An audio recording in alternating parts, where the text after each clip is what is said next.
হরে কৃষ্ণ, সকলকে স্বাগত জানাচ্ছি আমাদের সাপ্তাহিক ভাগবত স্টাডি ক্লাসে। আমরা দ্বিতীয় স্কন্ধে দ্বিতীয় অধ্যায়ে আছি। দ্বিতীয় অধ্যায়ের আজকে প্রথম ক্লাস।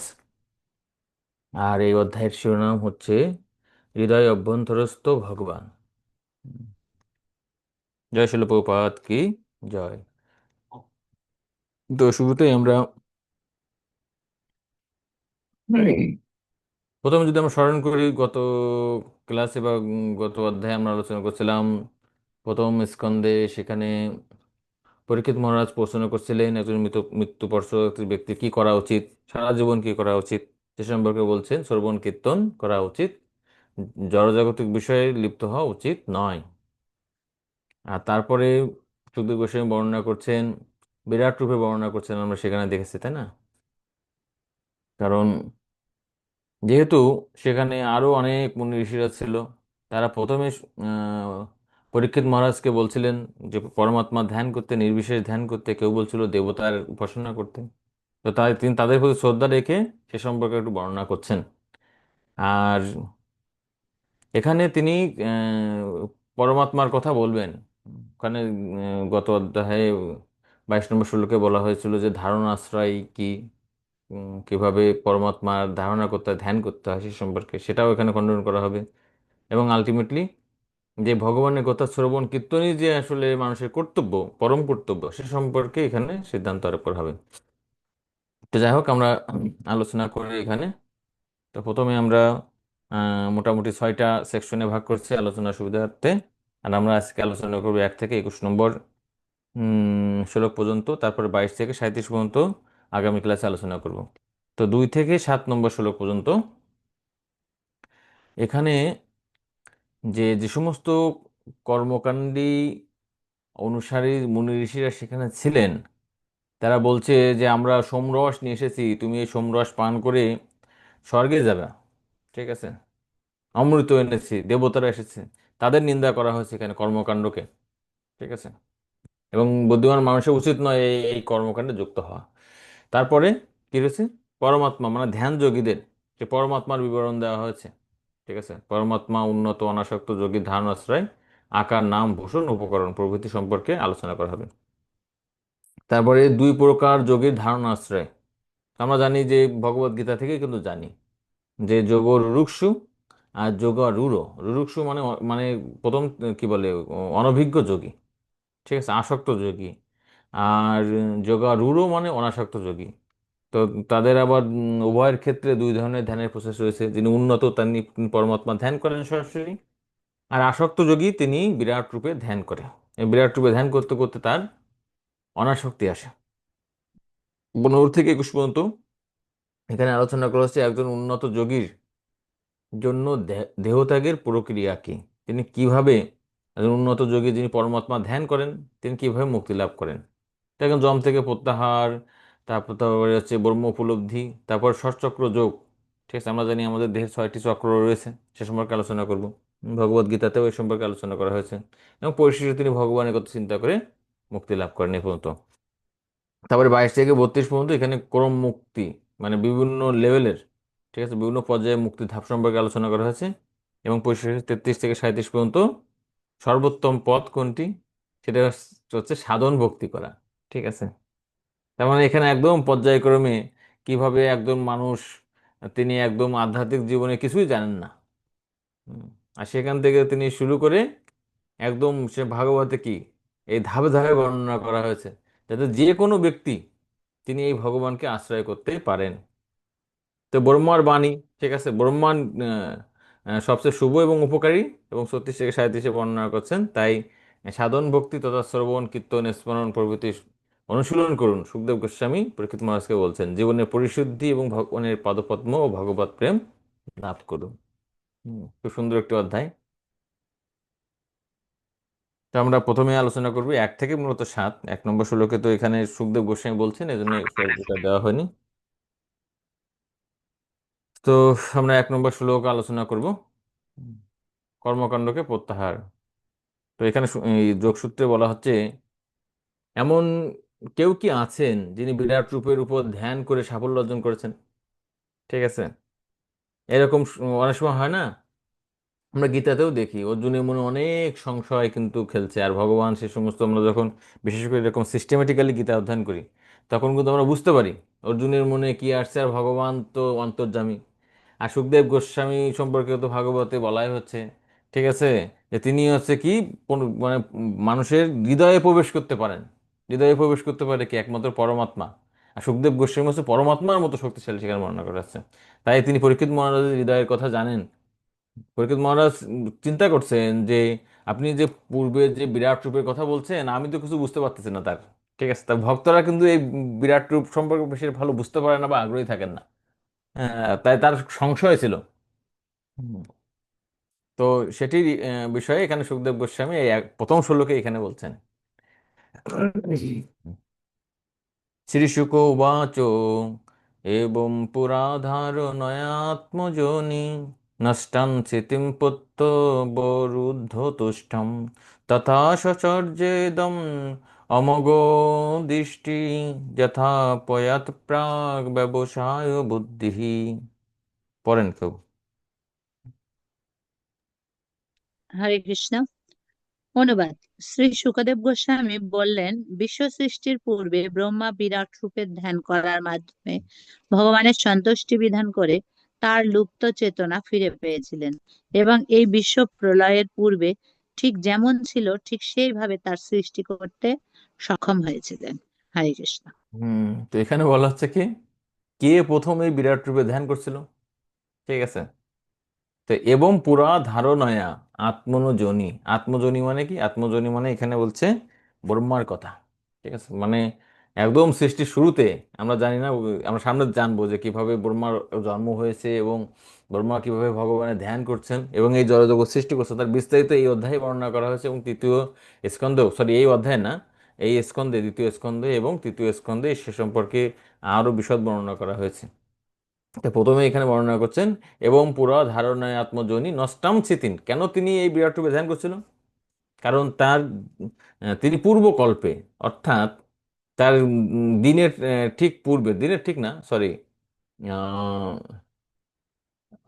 তার যে ইসের শেষে, হ্যাঁ দিনের শেষে, তিনি যখন হচ্ছে, তার যখন রাত্রি এসে ঘুমিয়ে পড়েন, ঠিক আছে, তখন হতে পারে। ঠিক আছে। তো এইভাবে তিনি তখন কিন্তু ভুলে গেছেন।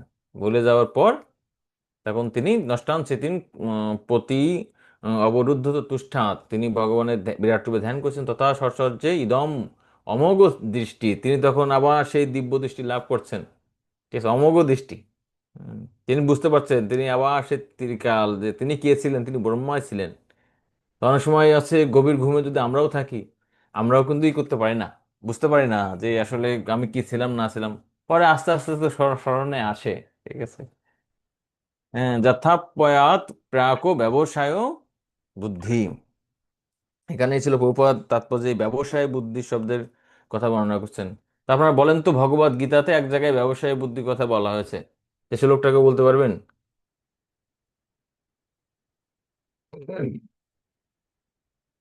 দ্বিতীয় অধ্যায় বোধহয় প্রভু, 47 নম্বর শ্লোক, তো মুখস্থ না, আমার এটা হচ্ছে নাই। আপনার 42 নম্বর শ্লোক, 42 কি 44 দ্বিতীয় নম্বর অধ্যায়। শ্লোক। ব্যবসায় আত্মিকা হ্যাঁ, বুদ্ধি হ্যাঁ। এক ইহ কুরু নন্দন বহুশাখা হি অনন্তস্য বুদ্ধির অব্যবসায়ী নাম। ঠিক আছে, মানে ব্যবসায়ী আত্মা মানে কি? ব্যবসায়ী আত্মা হচ্ছে কি, যিনি তার বুদ্ধিটাকে, আত্মাকে, মনকে যিনি ভগবানের চরণ পদ্মে দিয়েছেন, অর্থাৎ ভগবানের ভক্তিতে যিনি স্থিত হয়েছেন, তিনি হচ্ছে ব্যবসায়ী আত্মিকা বুদ্ধি। ঠিক আছে। আর যিনি ভগবানকে ছাড়া অন্য জায়গায় বুদ্ধিটা দিচ্ছে, তিনি হচ্ছে অব্যবসায়ী নাম। ঠিক আছে। ব্যবসায়ী কি করে? ব্যবসায়ী যদি শাব্দিকভাবেও দেখেন, ব্যবসায়ী তার ব্যবসায়ের জন্য একদম সবকিছুতে তিনি আছে, মানে এই সবসময় তার ব্যবসায় চিন্তা করে কিভাবে তো 2 টাকা লাভ হবে। আর অব্যবসায়ীর নাম কি? মানে তার বুদ্ধি যে কখন কোথায় দেয়, কখন এই কাজ করবে, কখন ও কাজ করবে, বিভিন্ন রকমই থাকে। ঠিক তেমন এখানে বলছে তিনি ব্যবসায়াত্মক বুদ্ধি, মানে কি? ব্যবসায় শব্দের অর্থ হচ্ছে, এক অর্থ যে কর্ম, ভগবান তাকে যে সৃষ্টি কার্য দিচ্ছে সে সম্পর্কে সে ভুলে গেছে। আবার তিনি তার এই কার্যটা তিনি উপলব্ধি করতে পারলেন। ঠিক আছে। তো এখানে ব্রহ্মার কথা বলছে। ঠিক আছে, তিনি নিশ্চয়াত্মিক বুদ্ধি, লাভ করেন। তাই এখানে বলতেছে যে একটা পিপিলিকা থেকে শুরু করে বলছে, একটা পিপিলিকা থেকে শুরু করে ব্রহ্মা পর্যন্ত সবাই ভুলে যায়। ঠিক আছে, আবার ভগবানের কৃপায় আমরা সেটা মানে ওই করতে পারি, যে ব্রহ্মার ক্ষেত্রে হয়েছে। তা আবার বলছে এবার হচ্ছে 2 থেকে 7 নম্বর শ্লোক পর্যন্ত। এখানে বর্ণনা করছে যে একজন মৃত্যু পথযাত্রী মানুষের কি করা কর্তব্য। প্রশ্নের উত্তরে কোন ঋষি স্বর্গলাভের জন্য কর্মকাণ্ডের পরামর্শ দিতেন যা বেদে অনুমোদিত। এখন সুখদেব গোস্বামী এ সম্পর্কে তার মতামত দিবেন। ঠিক আছে, ওই যে আগে বলছে যে বিভিন্ন মুনি ঋষিরা বিভিন্ন রকম বলছেন। ঠিক আছে, তো যদিও প্রথম দিকে দেখেছি যে বিভিন্ন মুনির মতবাদকে সুখদেব গোস্বামী ভগবান শ্রীকৃষ্ণের মতো, ঠিক আছে, যেমন দেখবেন না 18 অধ্যায়ের 1 থেকে 5 নম্বর শ্লোক পর্যন্ত, সেখানে অর্জুন প্রশ্ন করছেন ত্যাগ কি আর সন্ন্যাস কি, আপনি নিশ্চিতভাবে বলেন। ঠিক আছে, তখন তিনি বলছেন যে বিভিন্ন মুনি ঋষিরা বিভিন্ন রকম কথা বলছেন, এবং 5 নম্বর শ্লোকে গিয়ে বলছেন যে ত্যাগ সম্পর্কে আপনি কি করুন, আমার নিশ্চিত মতটা শ্রবণ করুন, সর্বকাম ফলতেগা। ঠিক আছে, সত্যাগোত্তম ইতি ও- যে যিনি সমস্ত ধরনের কামনা বাসনা ত্যাগ করছেন তিনি প্রকৃতপক্ষে ত্যাগী। তো ঠিক আছে, সবাইকে সম্মান দিতে হবে, সবার মতামত বলছে তাই বলে সবারটা মানতে হবে এমন না। ঠিক আছে, সকলের মতামতকে সম্মান প্রদর্শন করা যাবে। তাই যে যারা হচ্ছে স্বর্গ লাভের কথা বলছে, কর্মকাণ্ডের বলছে আমরা যজ্ঞ করব, তুমি স্বর্গে যাবা। ঠিক আছে, এই সম্পর্কে সুখদেব গোস্বামী এখানে বলছেন 2 থেকে 7 পর্যন্ত কর্মকাণ্ডকে তিনি একদম প্রত্যাখ্যান করছেন। হুম। যখন আমরা জানি ভাগবত মতে বর্ণনা করা আছে যে এরকম পরীক্ষিত মহারাজ প্রায় উপবেশনে বসছেন, আর স্বর্গ থেকে দেবতারা আসছে, যেহেতু হচ্ছে এই সুখদেব গোস্বামী সেখানে আছেন, দেবতারা আসে বলছে ও আচ্ছা তুমি ভাগবত অমৃত প্রদান করবে, এই অমৃত তো স্বর্গেও পাওয়া যায় না। একটা কাজ করি, পরীক্ষিত মহারাজ যদি এর মধ্যে মারা যায়, আপনার যদি ভাগবত কথা যদি শেষ না হয় তাহলে কেমন হবে। তাই আমরা অমৃত আনছি, আপনি একটা কাজ করেন এই অমৃত হচ্ছে পরীক্ষিত মহারাজকে খাওয়াই দেন, যাতে তিনি যাতে না মারা যায়। আর সুখদেব গোস্বামী খেপে গেছেন, আরে তুমি কি বলছো, কোথায় কথামৃত, কোথায় ভাগবত অমৃত, আর কোথায় তোমার এই জড় অমৃত, এর সাথে তুলনা হয় নাকি। ঠিক আছে, আমি কত বোকা যে তোমার কাছ থেকে এটা নিব। ঠিক আছে, তাই তিনি এই কর্মকাণ্ডকে বা এই যে জড় অমৃতকে তিনি কিন্তু গ্রহণ করেননি। আর সেটা এই ভাগবতের এখানে বর্ণনা করা হয়েছে। ঠিক আছে, শব্দস্য হিব মনে পন্থা জন্নামভিধায় পৃথির পার্থই পরিভ্রমণস্তত্র ন বিন্দুতে অর্থান মায়াময়ে বাসো নয়া শয়ানহ। হরে কৃষ্ণ। বৈদিক ধ্বনির দ্বারা প্রদর্শিত পথ এতই মোহময়ী যে মানুষের বুদ্ধি স্বর্গ আদি অর্থহীন বিষয়ে ধাবিত হয়। বদ্ধজীব স্বর্গলোকে অলীক সুখভোগের স্বপ্নে আবিষ্ট হয়, কিন্তু প্রকৃতপক্ষে সেই সমস্ত স্থানে সে কোন রকম প্রকৃত সুখ আস্বাদন করতে পারে না। হরে কৃষ্ণ।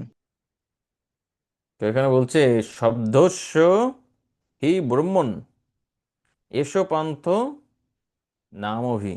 ঠিক আছে, তো শব্দস্য মানে কি, শব্দস্য মানে বৈদিক শব্দ মতে ব্রহ্মণ মানে বেদে। তো বেদে হচ্ছে কি বলছে, বিভিন্ন ধরনের বিষয়ে বর্ণনা করা হয়েছে। যার নাম ভি ধ্যায়তি ধীর পার্থই। ঠিক আছে, ধ্যায়তি অপার্থই মানে অর্থহীন বিষয়। ঠিক আছে, এই যজ্ঞ করা, ধ্যান করা, তারপরে ওই যে এই জ্ঞান মার্গ যা আছে, কর্মকাণ্ড, যেমন রতন দাস ঠাকুর কি বলছেন, কর্মকাণ্ড জ্ঞানকাণ্ড কেবলই বিষয়েরই ভাণ্ড, অমৃত বলিয়া যে বা খাই, নানা জনি সদা ফিরে কদর্য ভক্ষণ করে, তার জন্ম অধোপথে যায়। ঠিক আছে, এগুলো তো সব একটা একটা বিষের ভাণ্ড। ওই যে দেবরাজ ইন্দ্র হচ্ছে কর্মকাণ্ডের যে অমৃত নিয়ে আসছে ওটাও একটা বিষের ভাণ্ড। ঠিক আছে, ওখানে যারা কর্মকাণ্ডীয় যে ঋষিরা আছে তারা মনে করতেছে আরে কি জিনিস নিয়ে আসছে, আমরা যার জন্য এত তপস্যা করতেছি, ফিরি ফিরি দিয়ে দিল, সব সব লস হয়ে গেল। কিন্তু শুদ্ধ ভক্তদের কাছে ওই অমৃতের কোনো মূল্য নাই। তাই শব্দস্যই ব্রহ্মণ এসব পন্থ জন্নাম ভি ধ্যায়তি ধীর পার্থই পরিভ্রমণস্তু তত্ত্ব বিন্দুতে বিন্দুতে অর্থান মায়াময় বাসনয়া শয়ান। ঠিক আছে, এগুলো এগুলো সব বলছে অলীক স্বপ্নের মতো। যেমন শিল প্রভুপাদ বলছেন যে মরুভূমিতে কি জল থাকে, থাকে না, কিন্তু ওই সূর্যের আলোতে কি হয়, সেখানে মনে হয় যেন জলের একটা বিশাল একটা পুষ্করিণী, সাগর রয়েছে। হুম। তো তো সেখানে কি অনেক সময় মরুভূমিতে হরিণরা কি করে, এই ছোটে আর কি, যখন এই জলাশয় দেখে ছোটে, ছুটে ছুটে, জল তো আর পায় না, পরিশেষে ক্লান্ত হয়ে তৃষ্ণায় কাতর হয়ে তারা সেখানে মারা যায়। ঠিক তেমনই এই জড়জগতে মানুষ কি করছে, সেই সুখের পিছনে ঘুরতেছে, কিন্তু সুখের লাগিয়া এঘর বাঁধিনু অনলে পুড়িয়া গেল, সুখ আর আসে না। তাই শিল প্রভুপাদ এখানে বলছেন তাৎপর্য খুব সুন্দর।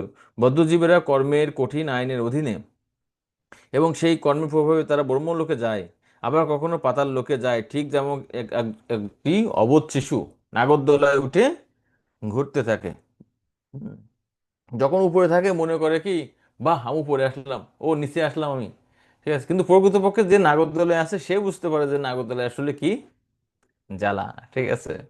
এজন্য একটা কথা আছে না, যে দিল্লি কা লাড্ডু জো খায়া জো নেহি খায়া, ঠিক আছে, তারা কি উভয় আছে, মানে এই থাকে বিভ্রান্তি থেকে পস্তায়, ঠিক আছে। তাই এই জড়জগতে দেখে মনে হচ্ছে ও আচ্ছা আমি আমার অবস্থানে ভালো আছি, মনে হয় সবাই ভালো আছে, কিন্তু আসলে এটা যে সবাই খারাপ আছে, ঠিক আছে, সেটা কেউ বলতে চায় না, ঠিক আছে। ও আচ্ছা এই জগতে কষ্ট পাচ্ছি, স্বর্গে গেলে আনন্দ পাবো।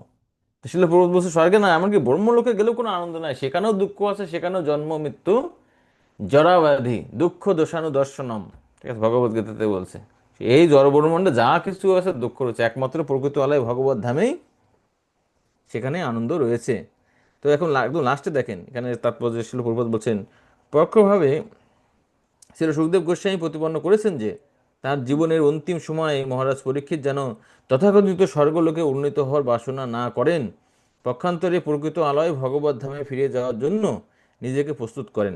জড়জগতে কোনো গ্রহলোকেই এবং জীবন ধারণের জন্য সেখানকার সুযোগ সুবিধা চিরস্থায়ী নয়। তাই সেই সমস্ত অনিত্য সুখ ভোগের ব্যাপারে বাস্তবিকই অনিচ্ছা পোষণ করা কর্তব্য, ঠিক আছে।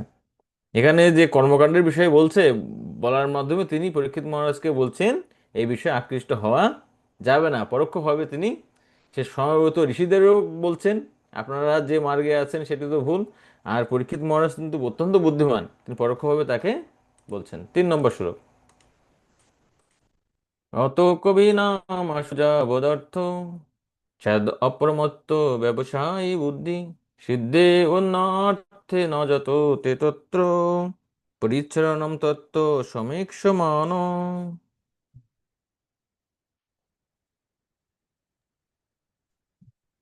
হরে কৃষ্ণ। অতএব তত্ত্বজ্ঞানী ব্যক্তি উপাধি সমন্বিত এই জগতে কেবল ন্যূনতম আবশ্যকতাগুলির জন্য প্রয়াস করবেন। তার কর্তব্য বুদ্ধিমত্তা সহকারে স্থির হওয়া এবং কখনো অবাঞ্ছিত বস্তুর জন্য কোনো রকম প্রয়াস না করা, কেননা তিনি ব্যবহারিকভাবে উপলব্ধি করেছেন যে সেই সমস্ত প্রচেষ্টা কেবল অর্থহীন পরিশ্রম মাত্র। হরে কৃষ্ণ। তো এখানে বলছেন অত কবি নাম আশু যাবদ অর্থ, ঠিক আছে। কবি নাম মানে কি? কবি নাম মানে হচ্ছে তত্ত্বজ্ঞানী, যারা বুদ্ধিমান ব্যক্তি, ঠিক আছে, তারা কি করবে, স্যাদ অপরমত্ত ব্যবসায় বুদ্ধি, ঠিক আছে। এই জড়জগতে কোনো বিষয়ে, ঠিক আছে, এই মানে নিবিষ্ট হওয়ার কোনো আবশ্যকতা নেই, কারণ এই জড়জগতের যে বিষয়বস্তুগুলো সেগুলো অলীক, আমরা আগের শ্লোকেই দেখেছি। ঠিক, তাই ছিল প্রভুপাদ বলছেন যে আসলে এই মানব জীবন অত্যন্ত মূল্যবান একটি জীবন। যেমন এখানে বলছেন ছিল প্রভুপাদ, মানব জীবনে এক মুহূর্ত যদি জড় সুখ ভোগের পরিকল্পনায় নষ্ট করা হয়, তাহলে এই কোটি কোটি স্বর্ণ মুদ্রার বিনিময়েও তা ফিরে পাওয়া যাবে না। অনেক সময় মনে করি ও আচ্ছা আধ্যাত্মিক জীবন শুরু করব, জব করব, ভগবানের সেবা করব, কত করব, ঠিক আছে, কত সময় আছে হাতে। কিন্তু প্রকৃতপক্ষে যে কত সময় না, আমাদের তো ভগবান বলছেন যে শততম কীর্তয়ন্ত মাম, 24 ঘন্টায় ভগবানের সেবা করতে। আমাদের কত কিছু আমাদেরকে বিচ্ছিন্ন করে দেয়। আর যখনই আমরা হচ্ছে ভগবানের সেবা করার সুযোগ পাই, সেখানে যদি আমরা যদি ভাবি যে আর কত সেবা করব, ঠিক আছে, তাহলে সেটি হচ্ছে মানে বোকার স্বর্গে বাস করা হবে, ঠিক আছে। এখানে বলছেন যে এক মুহূর্ত কি 1 কোটি স্বর্ণ মুদ্রার মধ্যে পাওয়া যায় না, আর আমরা আমাদের জীবনে কত মুহূর্ত নষ্ট করে ফেলি, ঠিক আছে। তাই আমরা যেখানে থাকি যেভাবে থাকি, আমাদের জীবনের উদ্দেশ্য থাকা উচিত হচ্ছে ভগবানের সেবা করা। তো এখন তাৎপর্য দেখেন, শেষের 4 লাইনে এখানে বলছেন, আধ্যাত্মবাদীদের কর্তব্য হচ্ছে প্রকৃত মুক্তির অভিলাষী ব্যক্তিদের সাহায্য করা, মুক্তির উদ্দেশ্য সাধনে সহযোগিতা করা এখানে লক্ষণীয় বিষয় হচ্ছে যে মহারাজ পরীক্ষিত একজন মহান রাজা রূপে রাজ্য শাসন করেছিলেন, কিন্তু সুখদেব গোস্বামী তার সঙ্গে সাক্ষাৎ করেননি। ঠিক আছে। তো এখানে একটু সুন্দর বিষয় বলছেন, যারা আধ্যাত্মবাদী, যারা ভগবানের ভক্ত, যারা প্রচারক, তারা কি করেন, তাদেরকে খুঁজতে হবে যে কোন ব্যক্তিটা জীবনের কোন সময়ে তিনি এই জড় আসক্তি থেকে মুক্ত হতে চান বা ভগবানের ভক্ত হতে চান, সেই সময়ে তাকে নক করতে হবে। যেমন দেখেন নারদ মুনির ক্ষেত্রে দেখেন, নারদ মুনি ধ্রুব মহারাজের কাছে কখন গেছে, যখন তিনি আধ্যাত্মিক জীবনের উন্নতি সাধন করতে চান। রুদ্রদেব, শিব, আহ, প্রচলিতদের কাছে কখন গেছে, যখন তারা সংসার ত্যাগ করে এসে চলে গেছে, বাইরে চলে গেছে। আবার নারদ মুনি দক্ষের যে আহ, মানে 11,000 পুত্র, সবলাশ্ব আর হচ্ছে কি বহুলাশ্ব, তাদের কাছে গেছে কখন, যখন তারা হচ্ছে ধ্যান করতে গেছে। ঠিক আছে। আর পরীক্ষিত মহারাজের কাছে কখন আসছে, যখন তিনি ভগবত ধামে যাবেন। ঠিক আছে। তাই এই ধরনের ব্যক্তিদেরকে খোঁজা দরকার আমাদের, যে কে কোথায় আছে। তো সুন্দর একটি বিষয় এখানে ছিল, প্রভুপাদ বলছেন। 4 নম্বর শ্লোক, 4 এবং 5 নম্বর শ্লোকে সুন্দর দুটি শ্লোক। ঠিক আছে। এটা বিশেষ করে যারা ত্যাগের আশ্রমে রয়েছে, এবং শুধু ত্যাগের আশ্রমে না, যে আশ্রমে থাকবে না কেন, সবার ক্ষেত্রে এই শ্লোক দুটো প্রয়োজন। ভগবানের প্রতি আমরা আরো কিভাবে নির্ভরশীল হতে পারি। 4 এবং 5 নম্বর শ্লোকে এখানে বলছে ন্যূনতম প্রয়োজনের সাথে জীবনযাপন করা। সত্যম শীতৌ কিং কশিপো প্রয়াসৈ বাহ্যৌ সসিদ্ধে হিয়পি বহর্ণে কিং সত্যাঞ্জলৌ কিং পুরুধান্য পাত্রা দিগ্বল্কলাদৌ সতি কিং দুকৌলহৈ। হরে কৃষ্ণ। ভূমিরূপ সজ্জা থাকতে শয়নের জন্য খাট এবং পালঙ্কের কি প্রয়োজন? বাহু থাকতে উপাদানের কি প্রয়োজন? আর যখন অঞ্জলি বর্তমান, তখন বহুমূল্য পাত্রেরই বা কি প্রয়োজন? দিক ও বৃক্ষ বল্কলাদি থাকতে বস্ত্রের কি প্রয়োজন? হরে কৃষ্ণ। সুন্দর শ্লোক না এখানে? সত্যম মানে আমার অধিকার আছে, কি কি আছে, খিতৌ, পৃথিবী কি বলছে তোমাকে থাকতে দেবো না? তাহলে আমরা কেন থাকার জন্য এত করি, বড় বড় বাড়ি করতে হবে, এই করতে হবে। ঠিক আছে, ভগবানের জন্য বড় মন্দির কত, তাছাড়া সত্যাম খিত কিম। তারপরে কশিপ প্রায়শই বাহু, বলছে যে বাহু থাকতে উপাদান বা বালিশের কি দরকার। ঠিক আছে। সসিদ্ধেই হি উপবর্ণনে কিম। ঠিক আছে। তারপরে এখানে বলছে উপবর্ণ সজ্জা বা উপাদান। তারপরে সত্যাঞ্জলু, অঞ্জলু মানে কি, ও মানে এখানে দ্বিবচন বলছে। ঠিক আছে। যদি হাতের অঞ্জলি থাকতে, আজকে আমি এই শ্লোকটি লেখার সময় ভাবতেছি। ঠিক আছে। ও সরি, আমি যখন জল খাচ্ছি তখন এই শ্লোকটা আমার মাথায় কাজ করতেছে। তা আমি ভাবছি বোতল থেকে আমি যে জল খাচ্ছি, তো অন্য অন্য পশুর তো হাত তো আর এরকম না। ঠিক আছে। আমাদের এইভাবে দিচ্ছে যে এই যে অঞ্জলিটা দিছে, এই কিন্তু সুন্দরভাবে কিন্তু জল পান করা যায়। মানুষ তো আর ই করে খাইতে পারে না। যেমন কুকুর বা যারা তৃণভোজী আছে, তারা হচ্ছে লেহন করে জল পান করে, তাই না? এইভাবে দিছে কি জন্য আমাদেরকে, জল পান করার জন্য ভগবান মূলত। ঠিক আছে, খুব সহজে সুন্দরভাবে জলটা পান করা যায়। তাহলে সত্য, সতী অঞ্জলৌ, অঞ্জলৌ কি পুরুধায়ন ন পাত্রা, এই জলের পাত্রের কি দরকার? দিক বলকল আদি সতী কিম দুকুলই। আর এই যে কি আছে, দিক সমূহ। ঠিক আছে, যারা দিগম্বর, দিক সমূহ থাকতে, অথবা না আমি অত উন্নত না, আমি দিগম্বর না, গাছের বাকল তো আছে। ঠিক আছে, শিল প্রপাত বলছেন রাস্তাঘাটে তো ছেঁড়া বস্ত্র রয়েছে, সেগুলো থাকতে কেন আমরা হচ্ছে মানে এই নিজেদের প্রয়োজনের জন্য অন্য মানুষের কাছে যেতে হবে? কিম দুকুলোই, দুকুলোই মানে বস্ত্রের কি দরকার? হুম। তো শিল প্রপাত বলছেন যে পশুদের ক্ষেত্রে তো এগুলো লাগে না, তারা তো ভগবানের ব্যবস্থাপনায় তারা তো খুব সুন্দরভাবে থাকতে পারে, কিন্তু মানুষের কেন এতগুলো কিছু লাগে? তো শিল প্রপাত বলছেন তাই বলে মানুষকে আবার পশু সভ্যতায় ফিরে যেতে হবে এমন নয়। কিন্তু মূল বিষয়টি কি এখানে বলছে, কিন্তু এখানে ছিল সুখদেব গোস্বামী যে ধারণাটি প্রদান করেছেন, সেটি হচ্ছে পশুদের থেকে অনেক উন্নত মানুষের উম, পশুদের থেকে অনেক উন্নত মানুষের সংরক্ষিত শক্তি কেবল আত্মজ্ঞান উপলব্ধির জন্য ব্যবহার করা উচিত। জীবনে যতটুকু প্রয়োজন ততটুকু রেখে বাকি সময়গুলো আমার কি করতে হবে, আমার আধ্যাত্মিক উন্নয়নের জন্য কর্ম করে যাওয়া উচিত। আর মানব সভ্যতার প্রগতির লক্ষণ হওয়া উচিত ভগবানের সঙ্গে আমাদের হারিয়ে যাওয়া সম্পর্ক পুনঃপ্রতিষ্ঠা। আমরা যদি মনে করি আমরা সভ্যতায় এগিয়ে যাচ্ছি, নিজের জীবনে উন্নত হচ্ছি, তা সেই উন্নতিটার মানদণ্ড কি ভক্তির জীবনে আমি কতটুকু এগিয়ে গেলাম। হুম। তো এরকম এই যে শ্লোকের একটা উদাহরণ ছিল প্রভুপাদ এখানে দিচ্ছেন। রূপ গোস্বামী এবং সনাতন গোস্বামী, তারা ছিলেন হচ্ছে প্রধানমন্ত্রী এবং অর্থমন্ত্রী, কিন্তু তারা সব কিছু ত্যাগ করে কি করছেন, এই বৃন্দাবনে বনে রয়েছেন। ঠিক আছে, এবং তারা এমন কি, তাদের এত বৈরাগ্য যে একটা গাছের নিচেও তারা 2 রাত থাকতেন না। ঠিক আছে, প্রত্যেকটা গাছের নিচে এক রাত্রি করে অবস্থান করতেন। কিন্তু তা সত্ত্বেও তারা কি করছেন, আত্মজ্ঞান উপলব্ধি সবচাইতে গুরুত্বপূর্ণ রচনাবলী, ঠিক আছে, তারা সম্পন্ন করে গেছেন। তাই চতুরাশ্রম আমি যেখানে থাকি না কেন, আমাদের জীবনের উদ্দেশ্যটা কি, এত বর্ণ এবং আশ্রমের উদ্দেশ্যটা কি, যে আলটিমেটলি একটা নির্দিষ্ট সময়ের পর, ঠিক আছে, আমাদের এই ত্যাগের আশ্রমে গ্রহণ করতে হবে। বা যেখানে থাকি না কেন, আমার ভাবটা থাকবে কিছুই আমার না, সবই ভগবানের। ঠিক আছে, তার পক্ষে আমি সেবা করছি। এটাই হচ্ছে এ- এই শিক্ষাটা এখানে ছিল সুখদেব গোস্বামী পরীক্ষিত মহারাজের মাধ্যমে আমাদেরকেই প্রদান করছে। 5 নম্বর শ্লোক। চিরানি কিং পুঁতি নশন্তি দিশন্তি ভিক্ষম নৈবাঙ্গিরি পাপরভিচ্ছরিতোপি অশুষ্যন রুদ্রা গুহা কিমো অজিতো অবতি নোপোষণ্ণন তস্মাদ ভজন্তি কবয় ধনুর্দুর্মধ অন্ধং। হরে কৃষ্ণ। পথে কি কোনো জীর্ণ বস্ত্র পড়ে নেই? অন্যদের পালন করার জন্য যাদের অস্তিত্ব, সেই বৃক্ষরা কি আর ভিক্ষাদান করছে না? নদীগুলো কি শুকিয়ে গেছে, যার ফলে তারা আর তৃষ্ণার্তকে জলদান করছে না? পর্বতের গুহাগুলি কি রুদ্ধ হয়ে গেছে এবং সর্বোপরি সর্বশক্তিমান ভগবানকে শরণাগতকে আর রক্ষা করছেন না? তাহলে জ্ঞানবান মুনি ঋষিরা গর্বে এবং প্রমত্ত ব্যক্তিদের তোষামত করতে যায়। হরে কৃষ্ণ। হরে কৃষ্ণ। তো এখানে বলছে চিরানি কিম পথি ন সন্তি দিশন্তি ভিক্ষম।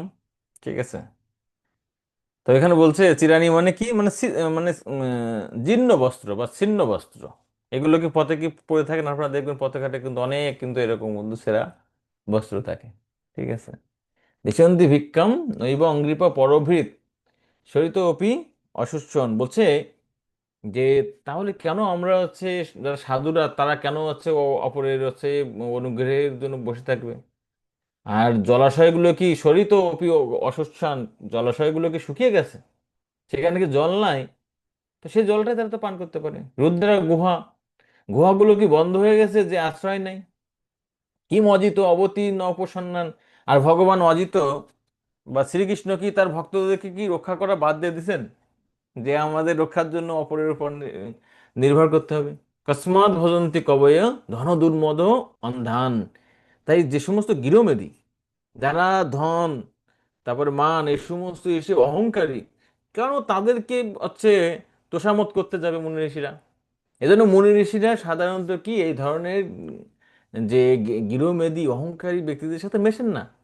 ঠিক আছে, কিন্তু যারা পারমার্থিক দিক থেকে উন্নতি করতে চান তাদেরকে তারা সহযোগিতা করে।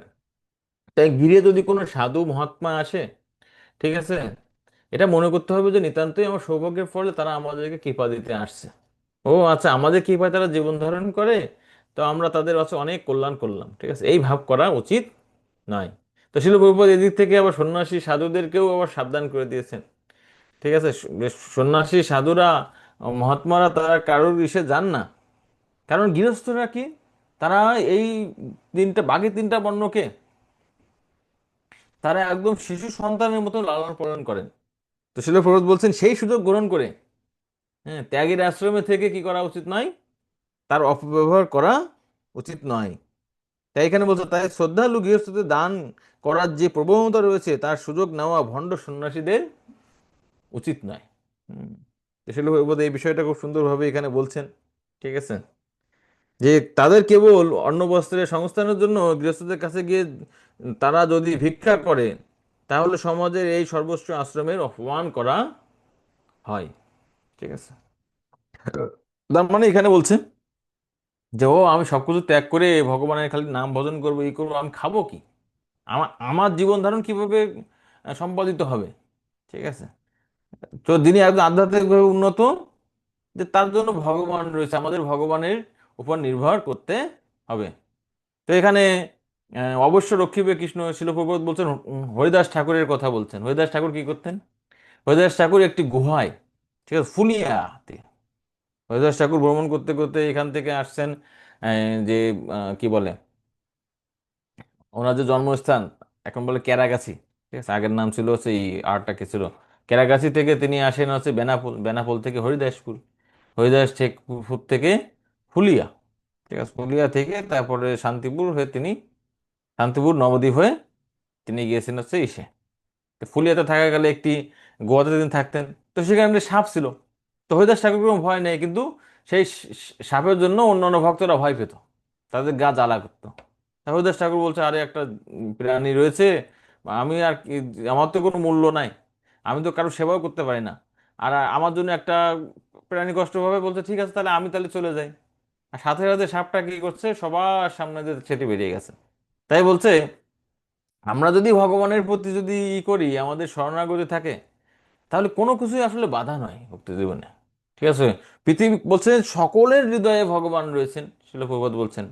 আর সেই ধরনের সেই হিংস্র প্রাণীদেরও হৃদয় পরিবর্তন করে দিতে পারে কে? যদি ভগবান শ্রীকৃষ্ণ আমাদের সহায় থাকে। আর আমাদের কাজ কি? আমাদের কাজ সেই এখানে বলছেন, অজিত কিম অজিত অবতি ন উপসন্নান। ঠিক আছে, সেই ভগবান অজিত, ভগবান শ্রীকৃষ্ণের চরণে প্রভুপতি নিবেদন করতে হবে, তাহলে আলটিমেটলি উনিই আমাদের রক্ষা করবেন। 6 নম্বর শ্লোক, এবং সচিত্তে শতএব সিদ্ধ আত্মা প্রিয় অর্য ভগবান অনন্ত তম নিবৃত নিয়তা অর্থ ভজেত সংসার হেতু উপরমম চ যত্র।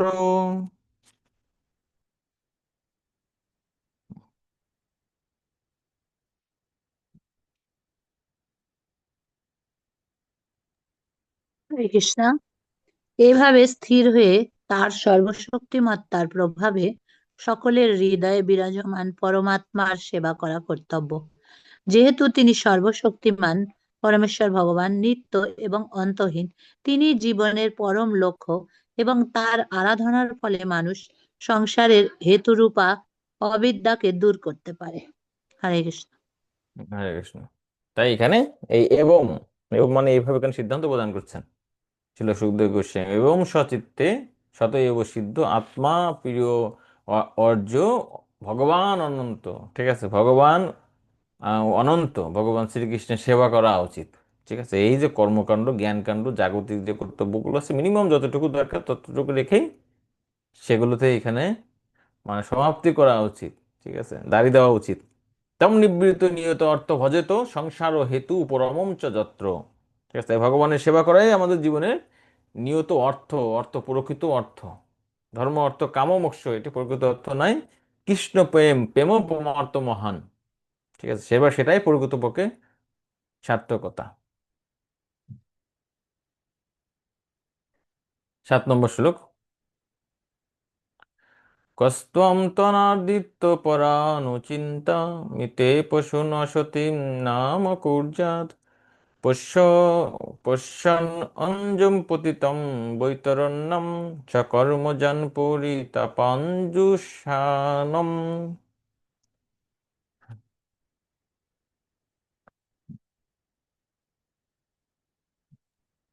হরে কৃষ্ণ। ঘোর জড়বাদী ছাড়া আর কে পারমার্থিক বিষয়ে চিন্তা করে? অনিত্য বিষয়ে চিন্তা করবে? দুঃখ দুর্দশার নদী বৈতরণীতে পতিত হয়ে তাকে স্বীয় কর্মযাত্রীতা ভোগ করতে হয়। তা দেখা সত্ত্বেও পশু ছাড়া আর কোন ব্যক্তির বিষয়ে স্পৃহা হবে? হরে তো এখানে বলছেন যে পশুন অসতীম নাম কুর্যাত। তো কারা এই জড়জাগতিক কর্মে লিপ্ত হবে? বলছে শুধুমাত্র যেমন পশুরা কি ছিল, প্রভুপাদ বলছেন, তারপরে প্রথমে দেখেন বেদে বলা হয়েছে যে সমস্ত মানুষ ভগবানের কে বাদ দিয়ে অন্য দেবতাদের প্রতি আসক্ত, তারা ঠিক পশুর মতো। ঠিক আছে, তাই এখানেও বলছে সেই পশুদের মতো। কারণ এক পশু কি, দেখবেন শিলপ্রপাতের উদাহরণ দিচ্ছি যে কসাইখানায় কিছু কাঁঠাল পাতা বেঁধে দেওয়া হয়, আর সেখানে কিছু ছাগল থাকে। তো দেখা যাচ্ছে তার মধ্যে থেকে একটাকে কি করে ধরে জবাই করে তাদের সামনে, কিন্তু তারা তাতে কোনো ভয় ভীতি তাদের থাকে না। ও মরতেছে মরুক, আমি তো মরতেছি না, আমি কাঁঠাল পাতা চিবাতে থাকি, কি সুস্বাদু পাতা। কিন্তু পরের মানে সিরিয়ালটা যে তার, সেটা কিন্তু সে উপলব্ধি করতে পারছেন না। তাই যে তীতাপ ক্লেশ তিপস্য অঞ্জনম পতিতম বৈতরণ্য, ঠিক আছে, সকর্ম যান পরিতাপ অঞ্জুষ মানো, ঠিক আছে। তাই এই তীতাপ ক্লেশ থেকে মুক্ত হওয়ার জন্য কি করা উচিত? ঠিক আছে, ওই কর্মকাণ্ড জ্ঞানকাণ্ড সবকিছুকে বাদ দিয়ে ভগবত আরাধনা করাই কর্তব্য।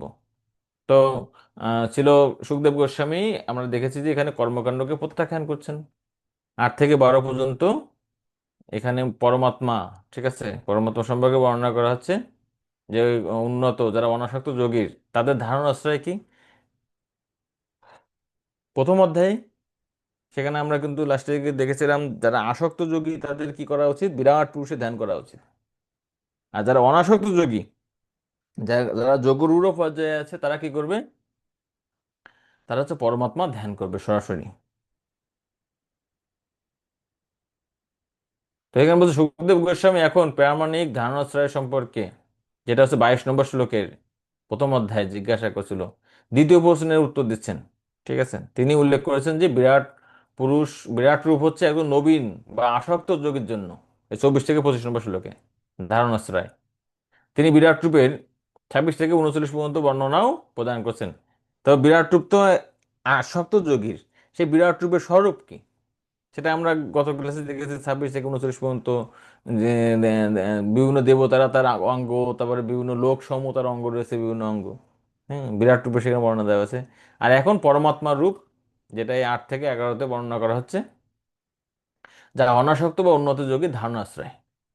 হুম, পরমাত্মা ধারণা বিরাট রূপের ধারণা থেকে উৎকৃষ্ট। এখানে বলছে যে বিরাট রূপের থেকে শ্রেষ্ঠ কি? পরমাত্মার যে ধারণা। 8 নম্বর শ্লোক,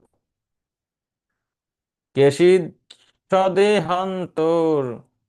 হৃদয়াবকাশে প্রদেশমাত্রং পুরুষং বসন্তম চতুর্ভুজং কঞ্জরথাঙ্গ শঙ্খ গদাধরম ধারণয়া স্মরন্তি।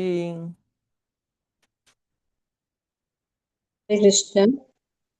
অন্যেরা তাদের দেহের অভ্যন্তরস্থ হৃদয়ে গহ্বরে বিরাজিত চতুর্ভুজ শঙ্খ চক্র গদা পদ্মধারী প্রাদেশা মাত্র পুরুষকে ধারণার দ্বারা স্মরণ করে থাকেন।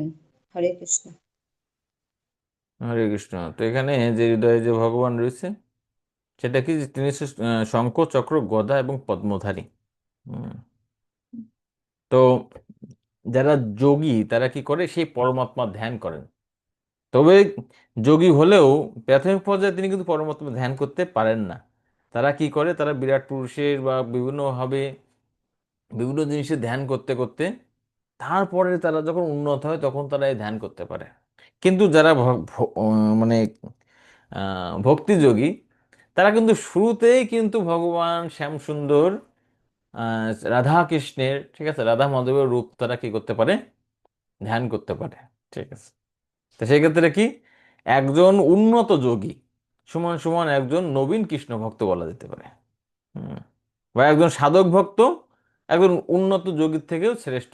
কারণ তারা কি ভগবান কৃষ্ণের যে আংশিক প্রকাশ, ঠিক আছে, পরমাত্মা রূপে তারা আছে ধ্যান করছেন।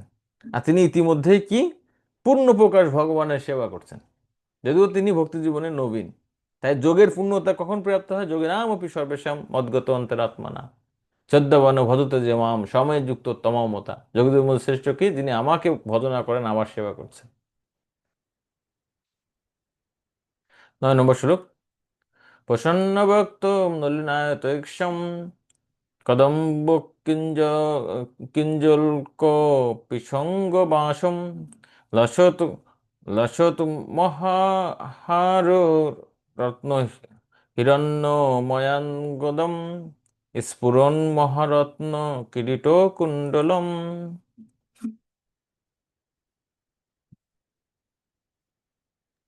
হরে কৃষ্ণ।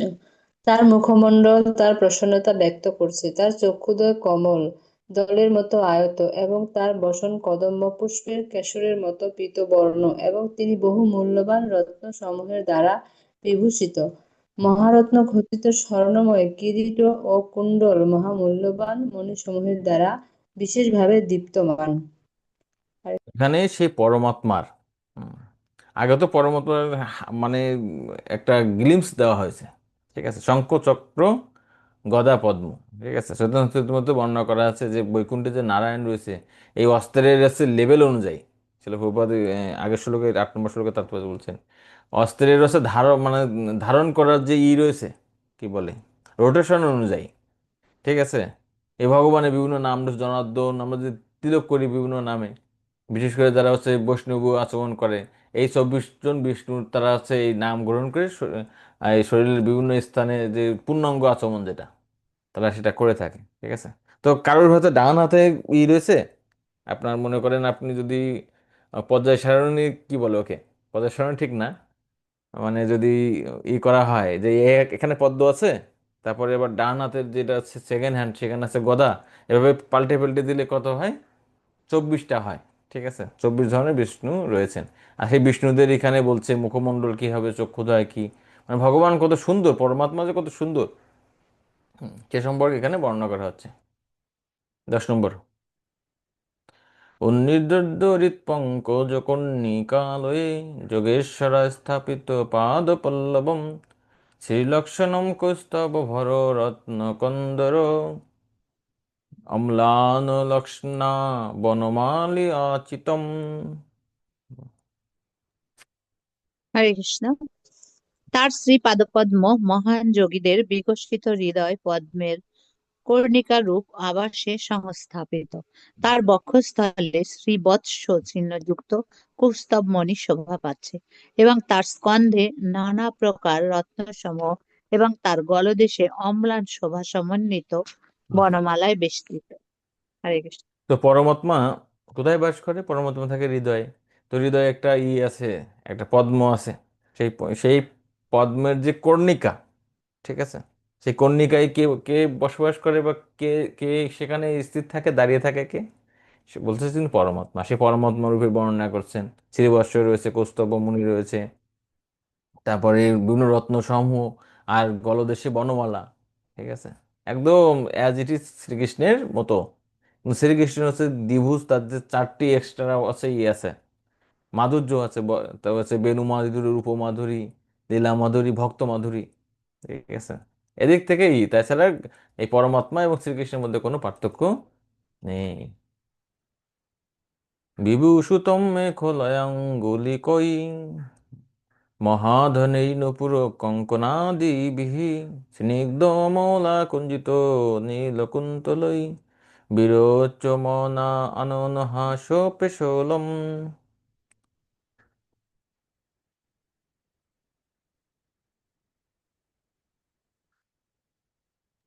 হরে কৃষ্ণ। তার কটিদেশ মেখলার দ্বারা এবং অঙ্গুলিগুলি বহুমূল্য রত্ন খচিত অঙ্গুরীর দ্বারা সুশোভিত। তার অন্যান্য অঙ্গ নূপুর, কঙ্কন আদি বহু মূল্যবান অলঙ্কারে সুসজ্জিত। তার মুখমণ্ডল কুঞ্চিত স্নিগ্ধ অমল নীল বর্ণ কেশের দ্বারা অতিশয় শোভামান এবং হাস্য দ্বারা পরম মনোহর। হম, হরে পরমাত্মা কৃষ্ণ। সম্পর্কে এখানে আরো বর্ণনা করা আছে সুন্দর। 12 নম্বর শ্লোক, অদীন লীলা হসিত ঈক্ষণোল্লসাদ ভ্রুভঙ্গ সংসুচিত ভূর্জনুগ্রহম ঈক্ষতে চিন্তাময়মেনম ঈশ্বরম যাবন্মনোধারয়া বতিষ্ঠতে।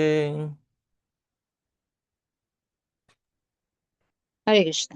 ভগবানের উদার লীলা এবং হাস্যযুক্ত কটাক্ষপাতে যে চমৎকার ভ্রুভঙ্গি দীপ্তিমান হয় তাতে তার অত্যন্ত অনুগ্রহপূর্ণ রূপে সূচিত হয়। তাই যতক্ষণ ধ্যানের দ্বারা মনকে নিবদ্ধ করা যায় ততক্ষণই ভগবানের এই দিব্য রূপের উপর মনকে স্থির করা উচিত। হরে কৃষ্ণ।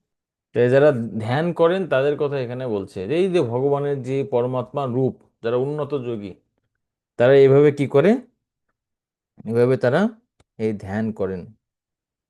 তো শিল বিশ্বনাথ চক্রবর্তী তাৎপর্য শেষে যখন বর্ণনা করছিল, বিশ্বনাথ চক্রবর্তী ঠাকুর স্পষ্ট বর্ণনা করছেন যে পবিত্র হওয়ার অর্থ হচ্ছে সম্পূর্ণরূপে যৌন বাসনা বিষয়ে নির্লিপ্ত হওয়া। তিনি বলেছেন, যথা যথাযথ ধীর্য শুদ্ধতি বিষয় লম্পট্য ত্যাজ্যতি তথা তথা ধারয়েত ইতি চিত্তশুদ্ধম তারতম্যম অন্যব ধ্যান তারতম্যম মুক্তম। ঠিক আছে। তো যাই হোক, শিলপ্রভুপাদ তাৎপর্য এখানে অনেক বিষয় বলছেন। ঠিক আছে, ওই বিষয়ে আমরা এই করছি না, সময় কম রয়েছে, পরের শ্লোকে যাই। আমরা দুইটা সেশন আলোচনা করলাম। প্রথম হচ্ছে কর্মকাণ্ডকে এখানে সুখদেব গোস্বামী বর্জন করছেন, তারপরে এখানে বর্ণনা করছেন যে যারা উন্নত স্তরের ধ্যান যোগী রয়েছে তারা পরমাত্মা ধ্যান করবে। সে সম্পর্কে বর্ণনা করছেন, পরমাত্মা রূপের বর্ণনা করছেন। যেমন আগের অধ্যায়ে বিরাট রূপে বর্ণনা করছে নবীন যোগীদের ক্ষেত্রে, আর এই অধ্যায়ে বর্ণনা করছেন এই 8 থেকে 12 পর্যন্ত যারা উন্নত যোগী সেই পরমাত্মা রূপ সম্পর্কে। 13 থেকে 14 এই দুইটা শ্লোকে এখানে এই ধারণা সম্পর্কে বলছে। আমি এখানে দেখতে পাচ্ছি না দুটো স্লাইডটা। 2 প্রকার যোগীর ধারণাশ্রয়। একৈক সঙ্গানি ধ্যানুভাবয়েত পাদানি যাবৎসিতম গদাভৃত জিতম জিত স্তনম পোহ ধারয়েদ পরম পরম শুদ্ধতি ধীর যথা যথা। পড়েন। হরে কৃষ্ণ। ভগবানের শ্রী পাদপদ্ম থেকে শুরু করে তার হাস্যোজ্জ্বল মুখমণ্ডলের ধ্যান করা উচিত। প্রথমে তার শ্রী পাদপদ্মে মনকে স্থির করা উচিত, তারপর গুল্ফ, তারপর জঙ্ঘা, এবং এইভাবে উচ্চ থেকে উচ্চতর অঙ্গের ধ্যান করা উচিত। চিত্ত যত শুদ্ধ হবে, ধ্যান ততই গভীরতা লাভ করবে। হরে হম কৃষ্ণ। পরম পরম শুদ্ধতি ধীর যথা যথা। তবে ধ্যান ততটাই শুদ্ধ হবে, ধারয়ে ধ্যান ততটা শুদ্ধ হবে যত আমার চিত্ত শুদ্ধ হবে। ঠিক তেমন আমরা ভগবানকে উপলব্ধি করতে পারবো কতটুকু, যতটুকু আমাদের চেতনাটা নির্মল হবে। দেখবেন যদি একটা আয়নায় যদি অনেক বেশি ময়লা থাকে, চেহারা খুব বেশি একটা দেখা যায় না, কিন্তু যখন মানে চেতদর্পণ মার্জন মার্জন করতে করতে হয়, তত ভগবানটা ক্লিয়ার হয়, হৃদয়ে ততই হয়। হ্যাঁ। তো এখানে বলছে ধ্যানের ক্ষেত্রে কি, ধ্যানের ক্ষেত্রে প্রথম হচ্ছে একদম শ্রীপদ পদ্ম থেকে শুরু করে তারপর ধীরে ধীরে ধীরে ধীরে তার হচ্ছে মুখমণ্ডলে যেতে হয়। 2 প্রকার যোগী ধারণা আশ্রয় এখানে বর্ণনা করছে। ঠিক তেমনি আমরা যখন বিগ্রহ দেখি ভগবানের, বিশেষ করে দর্শনার্থীর সময় সরাসরি ভগবানের মুখমণ্ডল না দেখে ধীরে ধীরে গুরু পরম্পরা থেকে শুরু করতে হয়। তারপরে যখন ভগবানের বিগ্রহের দিকে যায় তখন তার চরণ পদ্ম থেকে শুরু করে ধীরে ধীরে প্রত্যেকটা অঙ্গের ধ্যান করা উচিত। হুম। ভগবানের কি ধরনের ড্রেস পরছেন, তার যে মালা, অন্য অন্য যে বিষয়গুলো আছে প্রত্যেকটা বিষয় খুঁটে খুঁটে দেখতে হয়। এটাই হচ্ছে ভগবানের বিগ্রহ দেখা বা ধ্যানের ক্ষেত্রে যাই বললেন না কেন, একই পন্থা। 14 নম্বর শ্লোক। যাবন্ন জায়তে পরাবরেস্মিন বিশ্বেশ্বর দ্রষ্টরি ভক্তি যোগ তাবৎ স্থবৈয় পুরুষস্য রূপম ক্রিয়াবসনে পূজত স্মরিত।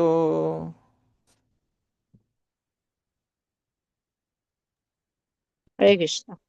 যতক্ষণ পর্যন্ত স্থূল জড়বাদীদের জড় এবং চেতন উভয় জগতেরই দ্রষ্টা পরমেশ্বর ভগবানের প্রেম ভক্তির উদয় না হয়, ততক্ষণ পর্যন্ত তাদের কর্তব্য কর্ম সম্পাদনের পর যত্নপূর্বক ভগবানের বিরাট রূপেরই ধ্যান করা উচিত।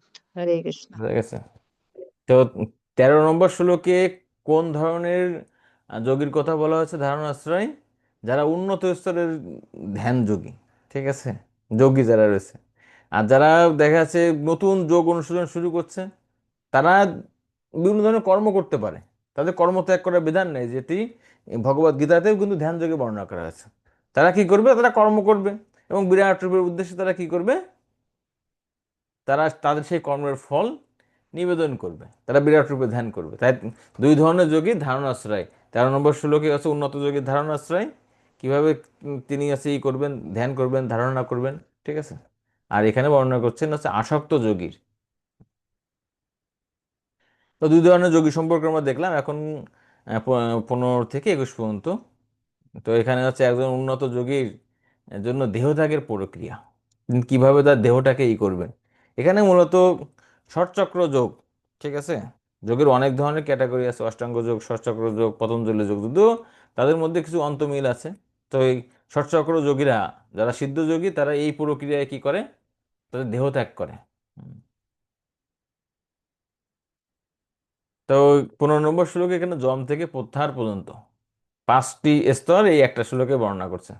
তোমরা এখানে দেখি, স্থিরম সুখম চ শনম স্থিত জাতি জিতা জিহাসুরিমঙ্গলকম কালে চ দেশে চ মনো ন সজ্জয়েত প্রাণাম নিয়চ্ছেদ মনসা জিতাসু।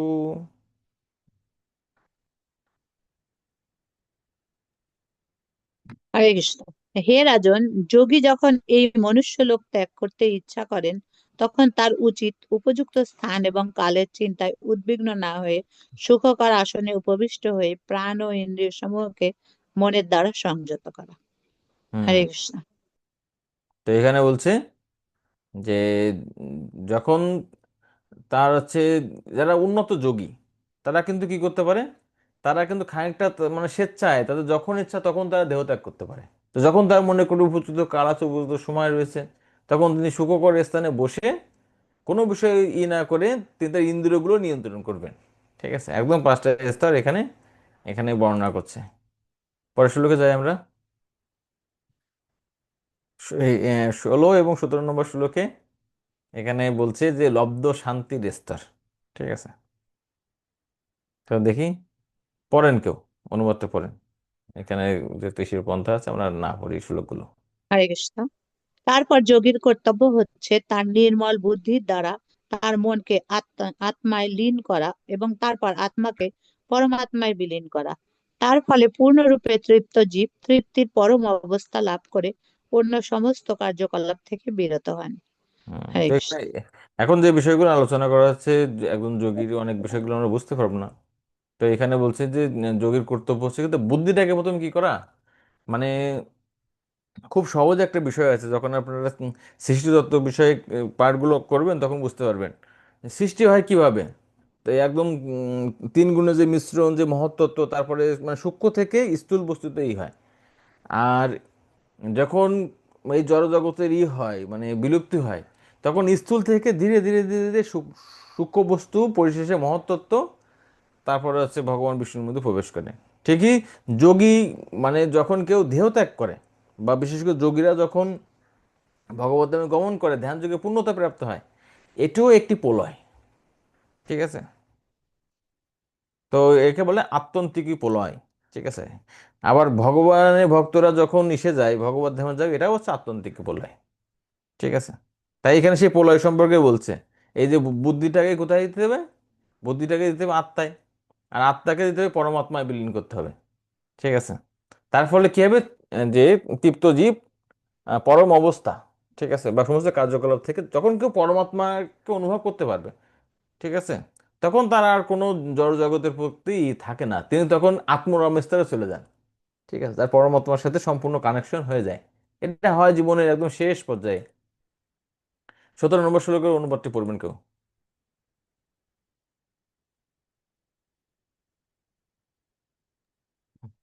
হরে কৃষ্ণ।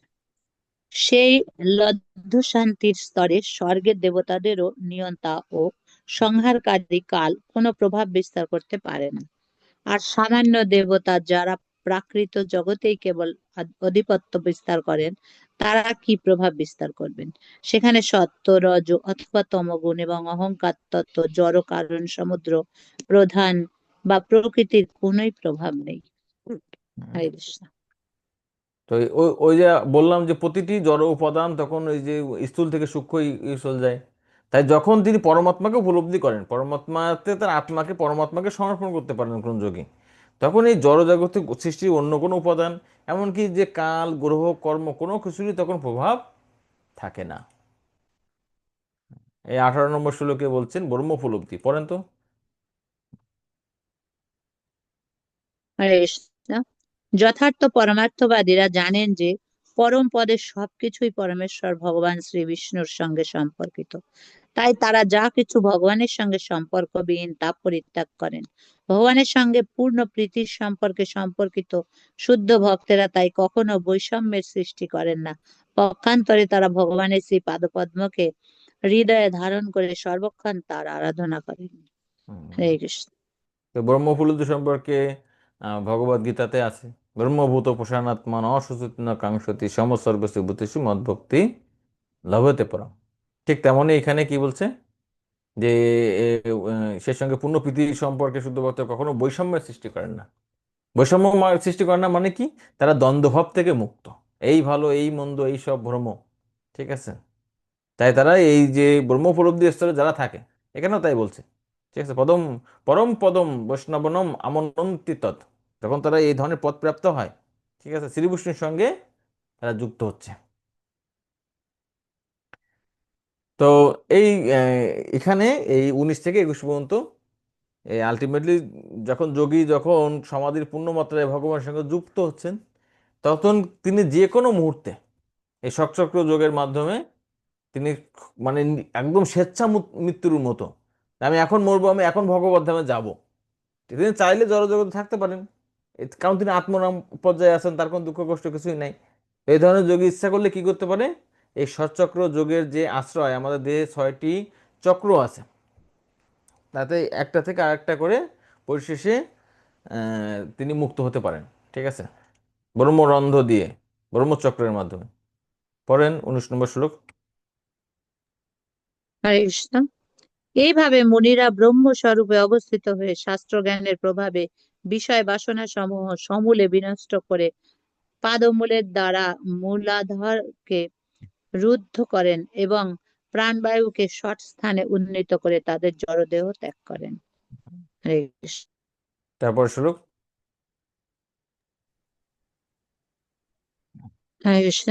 ধ্যান পরায়ণ ভক্ত নাভি থেকে প্রাণবায়ুকে হৃদয়ে, তারপর সেখান থেকে কণ্ঠের অধোদেশস্থিত বিশুদ্ধ চক্রে নিয়ে যাবেন। তারপর জিতচিত্ত মুনি বুদ্ধির দ্বারা অনুসরণ করে তাকে ধীরে ধীরে তালু মূলে নিয়ে যাবেন। তারপরটা হরে কৃষ্ণ। 21 নম্বর শ্লোকে অনুবর্তী করবেন। তারপর ভক্তিযোগী তার প্রাণবায়ুকে ভ্রূদয়ের মধ্যে চালিত করে প্রাণবায়ুর বহির্গমনের 7টি পথ অর্থাৎ স্রোতদ্বার, নেত্রদ্বয়, নাসিকাদ্বয় ও মুখগহ্বর রুদ্ধ করে তার প্রকৃত আলয় ভগবদ্ধামে তার লক্ষ্য স্থির করবেন। তিনি যদি সমস্ত জড় ভোগ বাসনা থেকে সম্পূর্ণ মুক্ত হন, তাহলে তিনি ব্রহ্মরন্ধ্র ভেদ করে সমস্ত জড় সম্পর্ক পরিত্যাগ পূর্বক পরম গতি প্রাপ্ত হবেন। হরে কৃষ্ণ। তো এখানে যারা হচ্ছে অনাসক্ত যোগী আছে, তাদের যে মুক্তির প্রক্রিয়া বর্ণনা করছে, মানে ইতিমধ্যে তিনি সমাধি স্তরে আছেন, যেটি আমরা 18 নম্বর শ্লোকে দেখলাম। তিনি একদম ব্রহ্মভূত স্তর প্রাপ্ত হয়েছেন। এই পর্যায়ে এই যোগীরা কি করে, যে ওই পর্যায়ে প্রাপ্ত হওয়ার পরেই তারা এই ষটচক্র যোগের যে পূর্ণতা প্রাপ্তির তারা স্তরে চলে যান। আর যেহেতু তার নিজের ইসে রয়েছে, প্রথমে এখানে রয়েছে মূলাধান চক্র, ঠিক আছে, এই গুহ্য দ্বারে তখন তার এই যে এই সুন্দরভাবে এই যে করে এ কি বলে গোড়ালি দিয়ে দুই পায়ের ইসে দিয়ে তারা সেই মূলাধারটাকে বন্ধ করে দেন।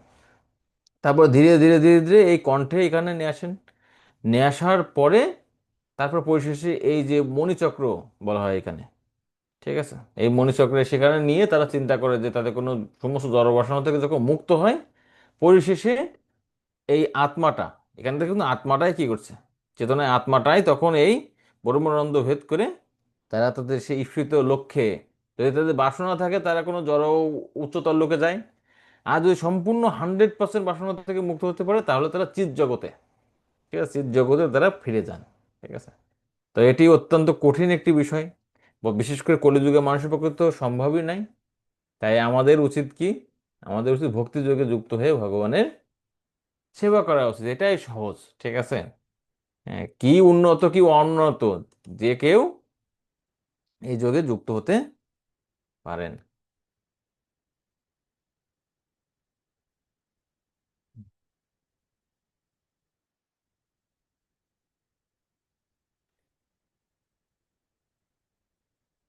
তো আগামী ক্লাসে আপনাদের জন্য কিছু কোশ্চেন আছে, ঠিক আছে, কেউ স্ক্রিনশট দিবেন, স্ক্রিনশট দিয়ে গ্রুপে দিয়ে দিন। আহ, যদিও অনেকগুলো শ্লোক রয়েছে এই দ্বিতীয় অধ্যায়ের, দ্বিতীয় স্কন্ধে প্রথম অধ্যায়ে 4 নম্বর শ্লোকটাও খুবই গুরুত্বপূর্ণ। ঠিক আছে, প্রথম 1 থেকে 6 নম্বর শ্লোক পর্যন্ত অত্যন্ত সুন্দর এবং অত্যন্ত গুরুত্বপূর্ণ শিক্ষণীয় বিষয় আছে। সেই শ্লোকটা আপনারা পড়বেন। আর সাথে 22 থেকে 37 নম্বর শ্লোক পর্যন্ত, মানে এই অধ্যায় শেষ করে আসবেন। আমরা চেষ্টা করবো এখন থেকে 2 দিনে একটা করে অধ্যায় শেষ করার জন্য। হাফ হাফ করে ভাগ করে রাখছি। তো এখানে মোটামুটি 4টা প্রশ্ন আছে। যারা ভক্তি বৈভব করবেন তাদের জন্য সুবিধা হবে, তাই আপনারা এগুলো কোশ্চেনগুলো অবশ্যই অ্যান্সার দেওয়ার চেষ্টা করবেন। জয় শিল প্রভুপাদ কি, উপস্থিত গৌর ভক্তমণ্ডলী কি, তাই গৌর প্রেমানন্দে হরি হরি বল।